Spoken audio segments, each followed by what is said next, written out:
Okay మాకేమి ఇచ్చారు?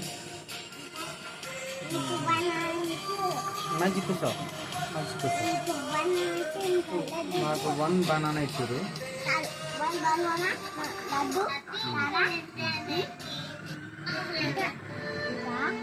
అయ్యో చాలా ఆలస్యం అయిపోయింది. ఇంకా కార్ ఇచ్చిందా? ఇప్పుడు ఎంత కోపడుతుందో. నేను అతిథులు ఎప్పుడూ వచ్చేసారు. ఈ వల్ల నా పరువు పోతుంది. వెంటనే గుత్తి వంకాయ కూర చెయ్యి. ఏమైనా సరే అతిథుల ముందు అవమానం మీకు కాకూడదు. డాడీ ఏమైనా తీసుకొచ్చిందా? ముందుగా చిన్న వంకాయల్ని కడిగి 4 వైపులా తీసుకొచ్చింది? చీలికలు పెట్టాలి. ఇప్పుడు వేయించి ఉల్లిపాయ, వెల్లుల్లి, కారం, ధనియాల పొడి, జీలకర్ర పొడి, పసుపు, చింతపండు, ఉప్పుతో కలిపి మెత్తగా రుబ్బాలి. ఈ మసాలాను వంకాయ కూర చాలా రుచిగా వస్తుంది. ఇంకా అయిపోలేదా? నీ పని చూసి కోపం వస్తోంది.